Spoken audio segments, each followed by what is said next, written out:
Orúkọ mi ni Ọmọọba Adémọ́lá Oyèdòkun. Lérí àbọ̀tá jẹ́ lánàá lórí ọjọ́ Bennylee, ẹjọ́ táwọn Ilòrin Heritage Foundation tí wọ́n pe Bennylee. A sọ fún àwọn èèyàn pé ìgbẹ́jọ́ náà yóò tẹ̀síwájú lónìí. Àná ni ọjọ́ 6 oṣù kẹjọ, òní ni ọjọ́ 7 oṣù kẹjọ. In tó yẹ kó tẹ̀síwájú lánàá tó jẹ́ wípé àìmúrasílẹ̀ àwọn agbẹjọ́rò Ilòrin Heritage Foundation kò jẹ́ kó ṣẹlẹ̀. Ó ní wípé ó yẹ ká ti ṣe atótónu àwíjàre apá kìíní àti apá kejì lórí ìwé tí Bennylee kọ pé ilé ẹjọ́ Ìlọrin kò lágbára lórí òun. Àná yẹn tí ó jẹ́ ká ṣe atótónu lórí ẹ̀, tí ó jẹ́ ká olúkálùkù wé àwíjàre tiẹ̀, ó ní wípé àwọn Ilòrin Foundation, àwọn agbẹjọ́rò wọn ò tí ì kọ èsì tó yẹ kí wọ́n fọ̀ lórí ọ̀rọ̀ tí àwa gẹ́gẹ́ bí lọ́ọ̀yà Bennylee tí a kọ. Àná náà sì ni ọjọ́ tó yẹ kí wọ́n kọ̀wé yẹn kó pé.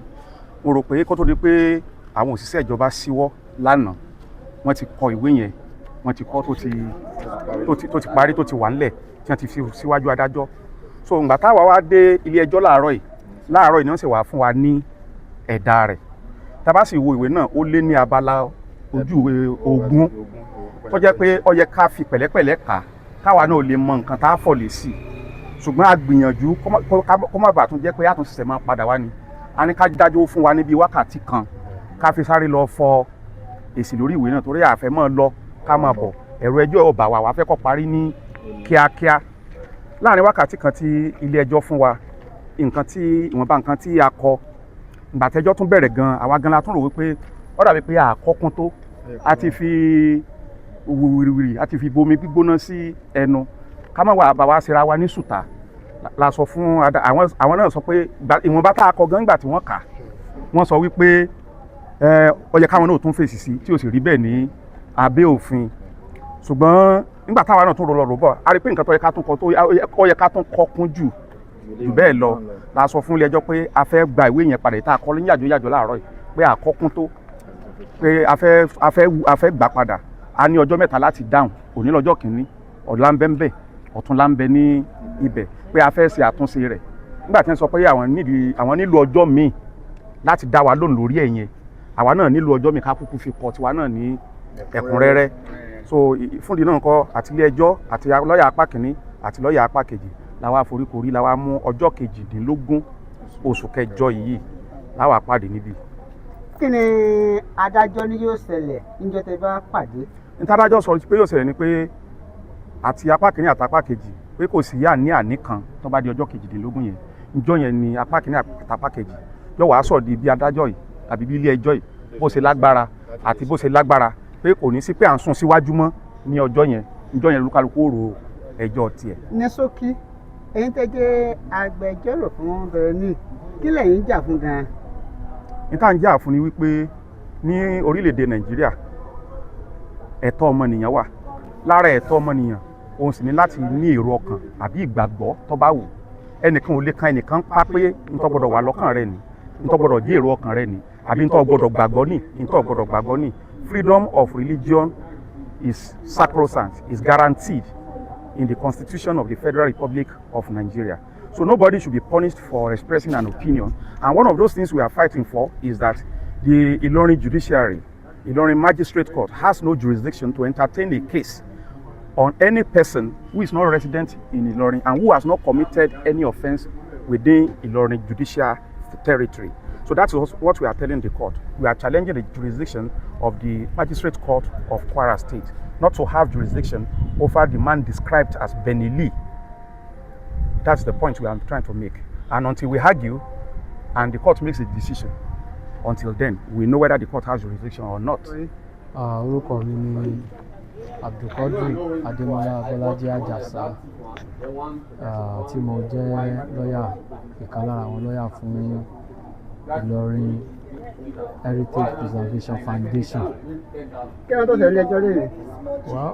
Láti àná láti bẹ̀rẹ̀ ẹjọ́ yìí, gẹ́gẹ́ bí gbogbo àṣẹ mọ̀ pé àná ni wọ́n àjọ kéèsì sí originally, and the court today give ruling lórí issue of warrant or no warrant ní àná yẹn ibi tí kóòtù dúró sí ni pé it is too early at that stage láti determine whether àwọn nídìí àti issue warrant against the defendant or not, since tó yẹ pé preliminary objection ó wà níwájú court until when the court determine bóyá àwọn ní jurisdiction àbáwọn ní jurisdiction.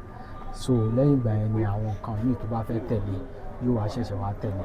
Ṣùgbọ́n basically nǹkan tó ṣẹlẹ̀ nílé ẹjọ́ lẹ́nu kò ju pé gbà tí wọ́n pe case wa, and the fact that yesterday was our last day láti pé ká file counter affidavit wá sí preliminary objection tí wọ́n file, and that was the reason why tí court fi adjourn case sí èyí so that a lè file ẹ̀ a lè gbé wọlé, then the application, that's preliminary objection and the counter affidavit could be had.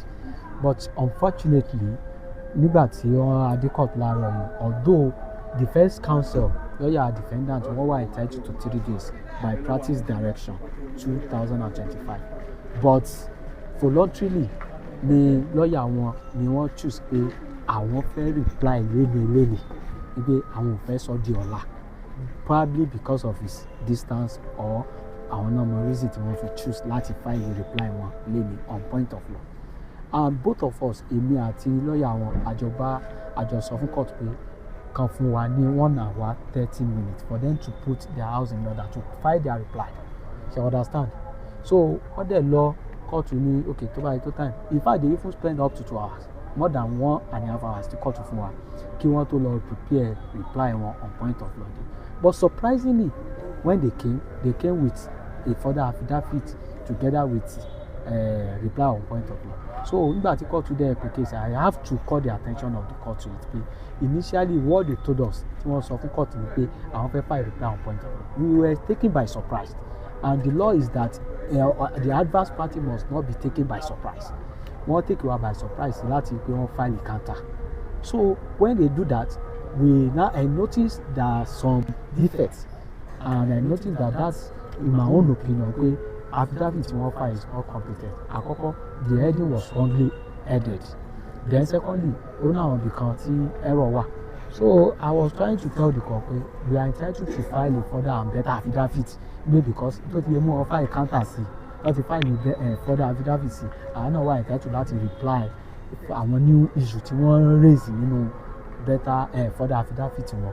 So along the line I was able to point out some errors níbẹ̀ pé nǹkan báyìí, but later on they seek immediately tó ti rí àwọn point yẹn wọ́n seek wọ́n make applications for court níbi àwọn fẹ́ lọ refile, and that is where we joined issue.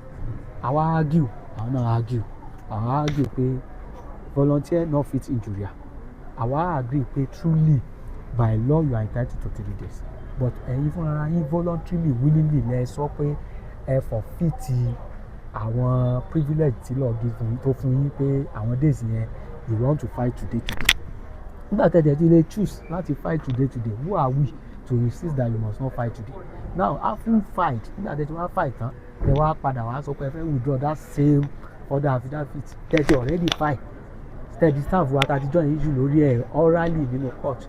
So we now insisted that they cannot withdraw that application because it was due to our own opposition. It was due to our objection. Our objection pé kí court máa gbà wọlé pé we want to reply, àwa náà fẹ́ file further and better affidavit to it, so ká lè fi expose àwọn lacuna àtàwọn defect tó wà ń bẹ̀. It was at that point ni wọ́n ṣe wá rántí pé ẹ ṣe àwọn mistake kọ̀ọ̀kan ẹ̀yin fẹ́ withdraw ẹ̀, àwa ni wọn ò lè withdraw ẹ̀ mọ́ at that point. Nígbà because deliberately ni wọ́n sọ pé àwọn waive right àwọn to 3 days tí law provide kí wọ́n lè fi reply tí wọ́n fi insist pa àwọn fẹ́ reply lẹ́nu. So if we now allow that to go, that was the essence of coming to court today. And why did they even pleaded to court to stand down the matter or to wait till to give them 1 hour 30 minutes láti ìpín kan file? So nígbà tó mọ̀ pé àwọn ò ní lè meet up àbáwọn ní àwọn ò ṣe mistake nínú kìnìtàn file.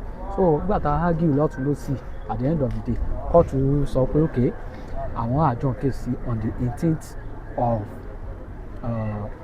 August tí a wà yìí wípé because the most paramount thing for court to decide first only jurisdiction, and since they have filed the preliminary objection, that one is what court should be focused on. Pé káwọn ti kọ́ determine ṣé àwọn ní jurisdiction or not. So gbogbo issue of further affidavit àbí any other issue tá a bá join, that one can come later. So but káwọn ti kọ́ determine jurisdiction and that's why the court said okay, we all should come back on the 18th of the 18th of August tí a wà yìí láti give ruling lórí argument wa tí a ṣe ipe ṣé wọ́n ní right àti withdraw àbí wọn ní right àti withdraw, haven't filed and haven't waived their right for 3 days. Right wọn tí wọ́n ní lábẹ́ òfin láti file within 3 days, haven't waived that right and filed today and serve on us. Nígbà táwọn make application pé we need adjournment for us to file our further and better affidavit. Why is it then that they are now saying that they want to withdraw their own they want to withdraw their own affidavit and even the reply of court of law. So tí ó ṣẹlẹ̀ ní court basically that is what happened in court. Wọ́n fẹ́ court wa adjourn fún ruling, àwọn ò rule lórí argument wa lórí ìtajọ argument lórí issue ìtajọ, then àwọn ò wá go on with preliminary objection náà file àti counter ti wa whether we like it or not, whether our file o and our file kankan mọ́ on that day court will go on. So ibi tí a bá ẹjọ́ délé nìyẹn. Kí lórúkọ yín lẹ́ẹ̀kan sí? Orúkọ mi ò yí padà, orúkọ mi ni barrister wọ́n ti ní àmàlò barrister wa, I'm sorry. So though bó ti ẹ̀ jẹ́ pé there are controversial issue and rejoinder ti wà lórí ẹ̀ pé the law permits that the barrister should be used as a prefix. So orúkọ mi ni amòfin Abdulkadir Adémọ́lá Abọ́lájí Àjàsá ẹ̀sùn àti mo jẹ́ lọ́ọ̀yà Ògo Ìlọrin táwọn èèyàn ń pè mí ní Ògo Ìlọrin. Secondly tí mo tún wá jẹ́ ìkan lára àwọn lọ́ọ̀yà tí wọ́n wá ń dùn kéèsì yìí, Ilòrin Heritage Preservation Foundation. So bí ó ṣe jẹ́ nìyẹn.